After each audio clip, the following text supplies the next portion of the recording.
இன்றைக்கி நம்ம பார்க்க போகிறது ஒரு வித்தியாசமான ஆடியோ கேஜெட். நீங்கள் ஒரு கேமராக இருக்கலாம், இல்லைனா ஒரு நல்ல இசை ரசிகராக இருக்கலாம். நம்ம எல்லாருக்குமே தேவையானது ஒரு துல்லியமான சவுண்ட். இன்றைக்கி நம்ம கையில் இருக்கிறது கேசி கெயில் super linear dynamic driver IEM. இது ஒரு சாதாரண இயர்ஃபோன் கிடையாது. இதோட சவுண்ட் குவாலிட்டி எப்படி இருக்குது, இதோட பட்ஜெட் உங்களுக்கு ஏற்றதா அப்படிங்கிறத அந்த வீடியோவில் போய் பார்ப்போம் வாங்க. இதோட டிசைன் பற்றி சொல்லணும்னா இது நல்லா ப்ரீமியமாக இருக்குது. அப்புறம் இதில் வர்ற கேபிளும் சாதாரண கேபிள் கிடையாது, ஒரு சில்வர் கோட்டட் கேபிள். இந்த கேபிளை நமக்கு தனியாக கழட்டி மாட்டுற மாதிரி தான் கொடுத்துருப்பாங்க. ஏன் அப்படின்னா இந்த ஒயர் ஒரு வேளை டேமேஜ் ஆனால் கூட நம்ம அந்த இயர்ஃபோனை தூர போடாமல் அந்த கேபிளை மட்டும் மாற்றிக்கலாம். இந்த ஹெட்ஃபோனை பார்த்தீங்கன்னா உங்கள் காதை சுற்றி மாட்டுற மாதிரி தான் இருக்கும். இதனால் என்ன ஒரு இது அப்படின்னா, உங்களுக்கு ரொம்ப நேரம் காதில் மாட்டியிருந்தாலும் அந்த காதில் மாட்டியிருக்க ஒரு ஃபீல் இருக்காது. நம்ம ரொம்ப நேரம் கேம் விளாடுறது இல்லை வீடியோ எடிட் பண்ணுறது அந்த மாதிரி டைம்களில் இது நல்லாவே ஒரு க்ரிப்பாக இருக்குது. இதோட ஆடியோ குவாலிட்டின்னு பார்க்க போனால் இது கேம் விளாடுறதுக்கு நல்லாவே இருக்குது, பட்ஜெட்டுக்கு ஏற்ற மாதிரி இருக்குது. அப்புறம் இதோட சூப்பர் லீனியர் டைனாமிக் டிரைவர் நல்லாவே கேமுக்கு ஹெல்ப் பண்ணுது. இந்த எனிமி ஃபுட் பிரிண்ட்டை கேட்குறதுக்கு ஈஸியாக இருக்குது. மட்டும் இல்லாமல் எனிமியோட டேரெக்ஷன், அப்புறம் எனிமி கையில் என்ன கன் இருக்குது, ஒரு எனிமி காரில் வராங்களா இல்லை பைக்கில் வராங்களா அந்த மாதிரிங்கிற ஒரு டீட்டெயில் நோட் கூட இதில் கிடைக்கும். பப்ஜி, சிஓடி இந்த மாதிரி கேமுக்கு முக்கியமாக தேவையானது கம்யூனிகேஷன். அதுக்கு தேவையானது மைக்கு. அந்த மைக் இதில் நல்லாவே பண்ணியிருக்காங்க. டுயல் கண்டென்சர் மைக் வச்சு பண்ணியிருக்காங்க. ஓரளவுக்கு நல்லா டீசெண்டாகவே இருக்குது.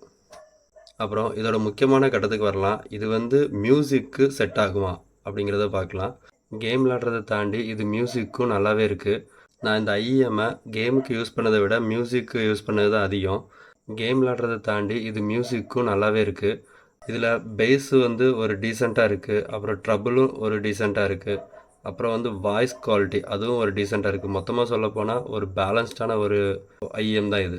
அப்புறம் இதில் வர்ற இந்த ஸ்டாக் இயர்பட் அதாவது இந்த ஸ்பாஞ்சு கேமுக்காக டிசைன் பண்ணியிருப்பாங்களா என்னமோ தெரியல. அது கேம் விளாடுறதுக்கு இந்த பட்டு போட்டு விளாண்டா நல்லா இருக்குது. ஆனால் மியூசிக் கேட்கும்போது இந்த பட்டு ஒரு நல்லா இருந்த மாதிரி தெரியல. அதனால் நான் என்ன பண்ணியிருக்கேன் அப்படின்னா, இது நான் என்னோடய OnePlus Z2 அந்த இயர்ஃபோனில் உள்ள பட்டை நான் இதில் யூஸ் பண்ணியிருக்கேன். இந்த பட்டு மாற்றினதுக்கப்புறம் இதில் பேஸ் கேட்குறதுக்கு அவ்வளோ சூப்பராக இருக்குதுன்னு தான் சொல்லணும். அதுக்கப்புறம் அந்த டைப் சியோடு சேர்த்து ஒரு டிஎஸ்பி கார்டு, சவுண்ட் கார்டும் கொடுத்துருக்காங்க. அது என்ன பண்ணுது அப்படின்னா, இதில் ஒரு 4 வேரியண்ட்டான சவுண்டு கொடுக்குது. அதாவது மியூசிக்கு, அப்புறம் பேஸ் மோடு, கேமிங் மோடு, அப்புறம் அக்ரெசிவ் கேமிங் மோடு, இப்படி ஒரு 4 மோடு இருக்குது. அது இந்த பட்டனை அமுத்துறது மூலமாக அதில் லைட்டு கலர்ஸ் மாறும். அதை வச்சு நம்ம ஐடென்டிஃபை பண்ணிக்கலாம். ஓவராலாக சொல்லப்போனால் இதோட பர்ஃபார்மன்ஸ் கேமுக்கும் சரி மியூசிக்கும் சரி நல்லாவே பண்ணியிருக்காங்க. கேசியோட ஒரு பெஸ்ட்டு கேமிங் அண்ட் மியூசிக் ஐஎம்னு சொல்லலாம். அடுத்ததாக நம்ம சேனலில் கேசி டுவானிக் ஐஎம்மை ரிவ்யூ பண்ணலான்னு இருக்கேன். நம்ம சேனலை சப்ஸ்கிரைப் பண்ணுங்கள். தேங்க்யூ.